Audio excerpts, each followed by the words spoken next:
l'association Akaz Maison des Origines, qui est située à Goussainville, peut-être que vous me connaissez déjà. Donc, nous sommes une association mémorielle avec pour objectif de transmettre l'histoire de l'esclavage, de la traite, des abolitions, avec pour principe de partir des origines. C'est-à-dire on remonte bien avant la période de l'esclavage, puisque notre histoire ne commence pas avec l'esclavage. Elle commence bien avant. Et nous arrivons jusqu'à nos jours pour comprendre le présent et envisager un futur à partir de tout notre héritage culturel, artistique, spirituel, tout notre héritage ancestral. Voilà. Aujourd'hui, nous sommes avec Lisa Aubrey.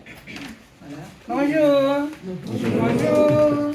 C'est une historienne et elle va partager un moment une partie de son travail de recherche autour d'un site qui se situe à Bimbia au Cameroun. Ils vont vous en dire beaucoup plus que moi sur ce site et vous allez comprendre en quoi nous sommes liés, Lisa et l'association Akaz Maison des Origines, dans notre devoir de mémoire. Voilà. Merci Lisa. Et avant de partir, vous prendrez une invitation pour une journée de commémoration en hommage aux victimes de l'esclavage qui aura lieu ce samedi à la Maison pour tous. Lisa sera là, il y aura d'autres activités, des ateliers pour les plus petits, de 6 à 99 ans, peuvent venir passer un moment autour des traditions, de l'histoire, de la culture. Et nous espérons vous voir. Voilà. Good morning. I would like to say thank you to Akaz. There are several members who are here. The program on Saturday promises to be one with deep immersion into African history and culture, the African diaspora history and culture, and also world history and culture. I'd like to say thank you to your school again for inviting me here. I like the weather today. It's not as cold as the previous years. In fact, it's very nice. In particular, we're going to talk about Cameroon and the site of transatlantic slavery in a place that is called Bimbia. Bimbia in Cameroon and racism today. How many of you think that the racism that exists in the world today is connected to slavery? If you think it is, can you raise your hand? How many of us are not sure? It's still ambiguous, we're not sure, we don't know. How many of us are unsure, we haven't made up our mind? Okay, we'll come back to this question at the end of the conversation and see if you've changed your mind and if you have more questions. My name is Lisa Aubrey. Was born in the United States. I'm a professor at Arizona State University. I've also had many opportunities to teach in Africa at various universities. And I do a lot of work in the communities, and I've been blessed to visit schools like yours on several different continents. And I'm also a student because I'm a continuous learner. Nobody knows everything in the world, and my mind is like a sponge. I want to know a lot. And Bimbia is a site that is here. That is here, right? So on the coast in the southwest of the country. Cameroon is a country that was colonized, occupied by several European countries, although before colonization, people had existed there, had their own ways of living, their own effective ways of governing themselves. But Europeans felt that what? Oh, we have to go and we've got to civilize them, we've got to Christianize them, we've got to make them serve us. Make them serve us. So colonization is a long period in history. We're focused on Cameroon today, but really the entire African continent was vulnerable. The entire African continent was affected by esclavage. So the histories that we know are really histories that are given to us from European perspectives. We know less about slavery from the African perspective, from those people who were victimized, from those who, and their descendants, who have suffered over centuries. But that is changing. That is changing. So I hope today to start with a short video by Dr. Eugène WOPE. Video is from the year 2015. I began the work on Bimbia in 2010 because many people in the African diaspora, in particular African Americans in the US, were tracing their roots to Cameroon. But nobody was really talking about Cameroon and esclavage. Instead, they were talking about Gorée. Where is Gorée? Senegal. They were talking about Cape Coast, Elmina in Ghana. They were talking about Badagry in Nigeria. And talking about Bunch Island in Sierra Leone. Talking about Angola, but not Cameroon. So the question of why there was a silence. So Dr. WOPE contacted me. I was living in Cameroon at the time, teaching at the University of Yaoundé. And he says, this is a surprise to me that Bimbia exists. And like me, it's a surprise to many Cameroonians. So we'd like to do what? See it with our own eyes. So, from his perspective as a Cameroonian and an African, I'd like to share this video with you. The plane, that's called the Airbus, is the project of Dr. WOPE. He is the physicist, the engineer, that is one of the main designers of this. So, not only historians and students are interested in the histoire of esclavage because it touches everyone. It touches everyone. Okay, even people who think that it does not concern them, it does. It concerns the entire world. Why was there silence about Bimbia? That was 2015. Why did it take from the year 1600 to 2015 for us to have this discussion?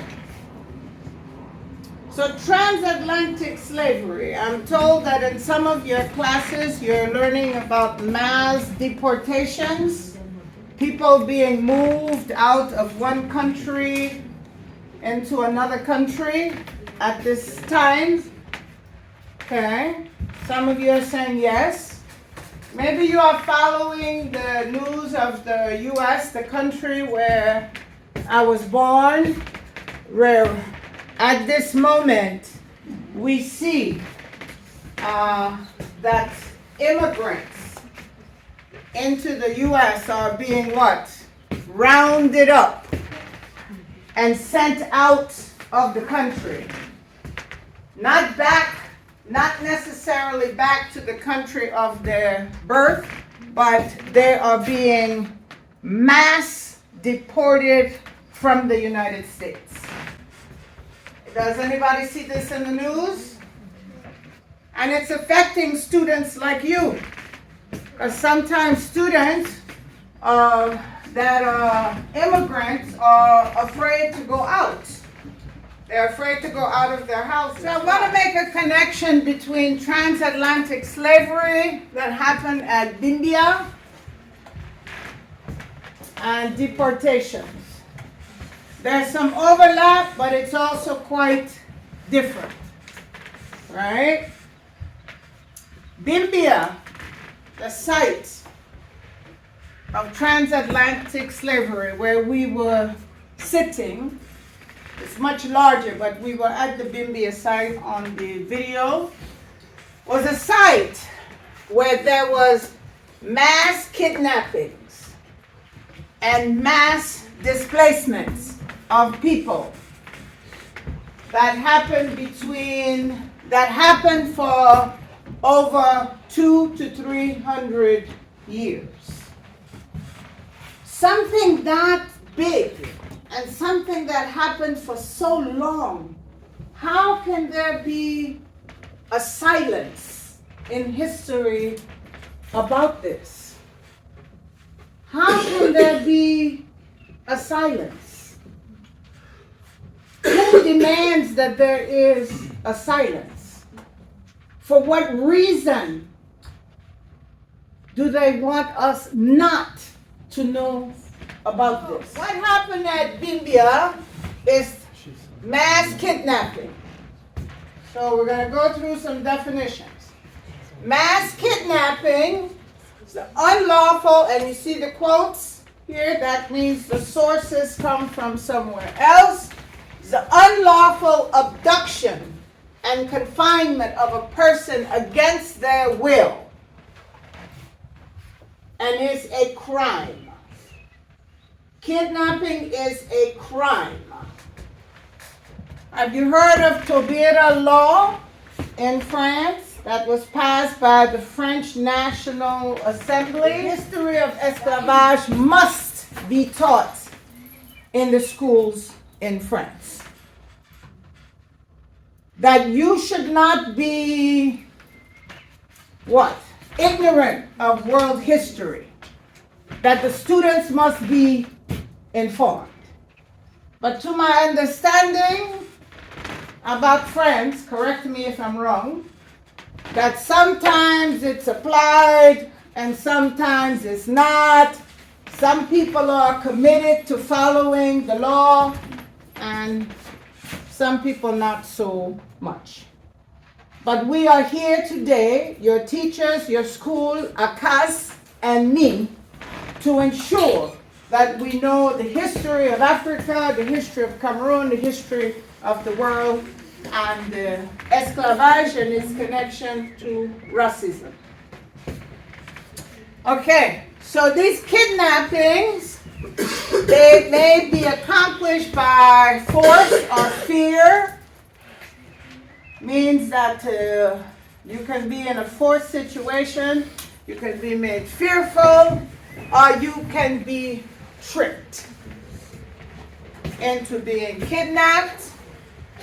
And mass kidnapping is when this happens to a lot of people at once. We understand? Yep, so there was high mortality rate. Mass displacement refers to large-scale movement of people from their homes for various reasons that impact social structures and economies. What does that mean? The family was destroyed, the society was destroyed, their work was destroyed. If they were students, your study was what? Could you continue to study? No, c'est fini. Fini. This dude, he's strong. Why didn't he fight back? Why didn't he fight back? Well, look at what happened. They have guns, the esclavagistes, they have guns, they have whips, they have chains, they have instruments of torture. He's handcuffed, his feet are clasped together, he's stripped naked. And for some people, there were what? Torture instruments that were put over the mouth. You can't scream, you can't talk. So no matter how big and strong you were, if you were 1 or 2 people and they were 20, 25, and they had guns and all of these other instruments to beat you, kill you, what could you do? What could he do? Could he fight back effectively? Well, he might have tried to resist, and some of the people who resisted, many of them were killed at these sites. And their remains were just left to rot at the sites. And many of them today still have not had proper burials. Look at this condition here. And I'll talk more about the ships. So again, the question, something so terrible, something so horrific, something that happened to millions and millions of people. How can there be a silence about this? How can there be a silence? Who does the silence serve? Not him, not me, not many of people in the African diaspora who got there because they were kidnapped and displaced. No, we want the world to hear our cries. Because we want to find our family. We want to find ourselves. We want to find our homes. We want to know who we are. Who does the silence serve? It's to whose benefit? Yes. Y'all remember my name? What's my name? Lisa Aubrey. Aubrey is a French name. French colonial governor in Louisiana was named Charles-Philippe Aubry. And he was sent by the French government to Louisiana to open the doors for what they call the civilization. So it's Charles-Philippe Aubry, who we see the reference in my name, who made it possible for the esclavagistes from Grenoble and other places in France to come and enslave people of African descent. In fact, I have the list of the people. His name was André Massé. I have the list of people who he enslaved, and my grandmother's name is on that list. What other European countries? Tell us your name. Portugal. Portugal? C'était la première. Yes. Portugal was the first to start. Yes. Tell us your name. Shamsidi. Yes. Spain, who joined Portugal in the kidnapping and displacement of people of African descent. Portugal, Spain, France, what other countries? The UK? Yes, exactement. Yes. The US? Yes. Yes. Because until 1776, the US flew the British flag. That's a lecture for another time. But yes, so now we've said Portugal, Spain, the US, France, the UK, in particular Britain. What other countries? Oui, le Vatican. Oui, the Pope, Nicholas V, who was involved and who actually issued to Portugal, I have this in my book, who actually issued the Portugal the decree to kidnap and displace Africans. He says, yes, the church is okay with it. In fact, the church gives you permission. The church encourages you to do it, especially if it enhances your what? Your commerce, the money that you make. I have a student team at Arizona State University that helped me to do the research because this is a lot of work to do, and I could not have done the digging without my students. You need a lot of hands, a lot of eyes, a lot of great minds like yours that also help me to see things that sometimes I might miss, and they are just fantastic using the internet and the computer in ways that I would not even imagine. And I have a student team in Cameroon, mostly from the University of Yaoundé 1, where I was a Fulbright scholar, but from other universities as well. So what we did for the second book, which is also different, also advanced from the first book, we said it's also important to understand where people from the Cameroon territory was dispersed. We know that they were taken from the Cameroon territory, but if they took his family, where did they take them? And people in different countries, born in different countries, also would like to know, many would like to know where they come from in Africa. For instance, if you're born in Martinique, you might say, I'm of African descent in Martinique, but where did I come from in Africa? Where did my ancestors come from in Africa? To comprehend?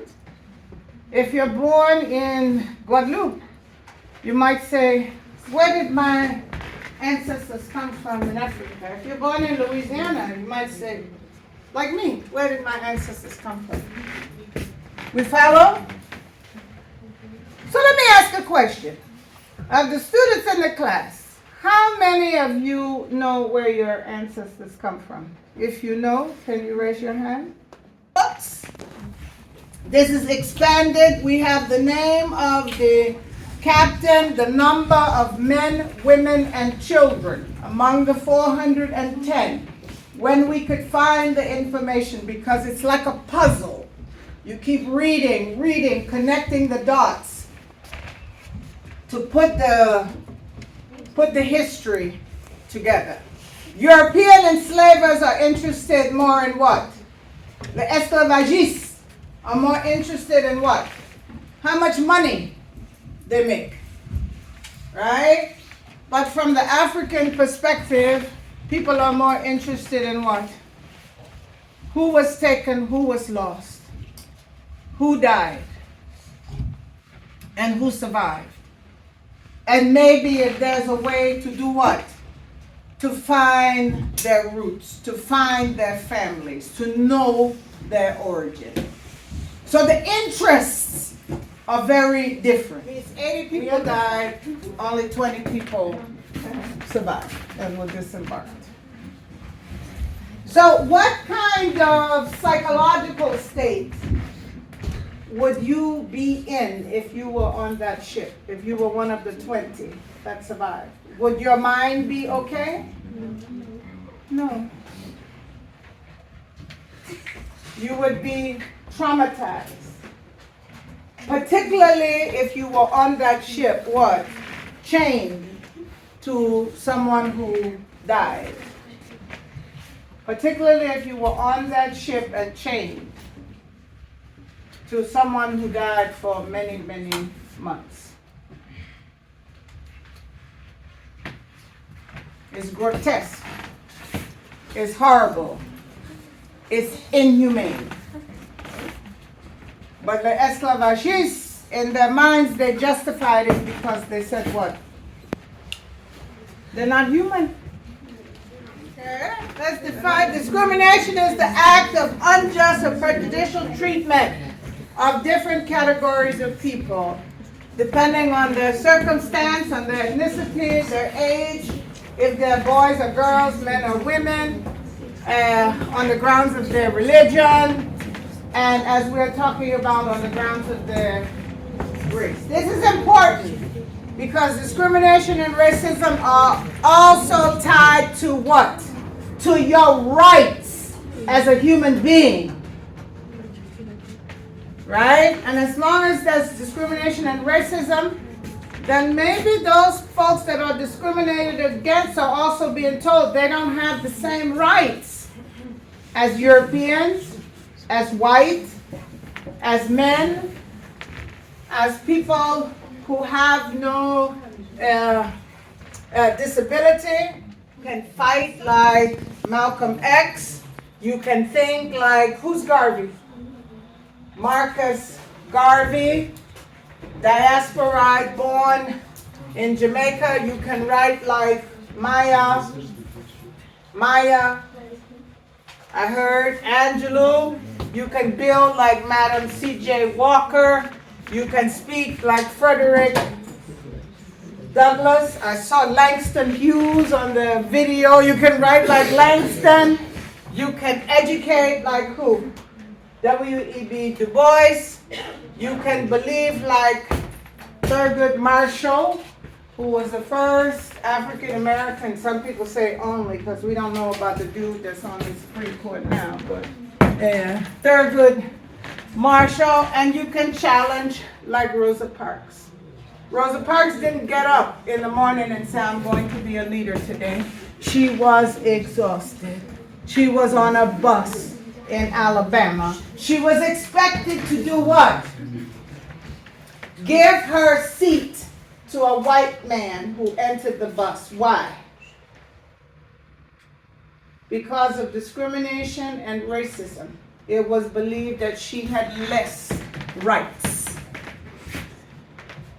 than the white man for whom she was to give up her seat. And on that day she said what? I have the same rights and I'm tired. I'm not giving up my seat. Right? And that became, that individual act became what? It became a movement. Became a movement. For what? For rights and justice. La culture, l'héritage, dont vous avez certainement une partie. Voilà. Donc des conférences, des exposants de produits naturels, d'art, de bijoux, des créations, avec également des ateliers pour les enfants, pour les plus jeunes, moins jeunes, pour vous également, pour découvrir les écritures originaires d'Afrique par exemple, pour découvrir la sculpture, pour découvrir le maquillage ethnique, voilà. En tout cas, plein d'opportunités d'apprendre, des constructions. Voilà. C'est vraiment une journée qui s'adresse à tout un chacun, à tout le monde. Voilà. Je voulais partager ce moment. Il est important qu'il y ait un jour de commémoration pour les victimes de l'esclavage. Voilà. Et c'est important pour nous que cette journée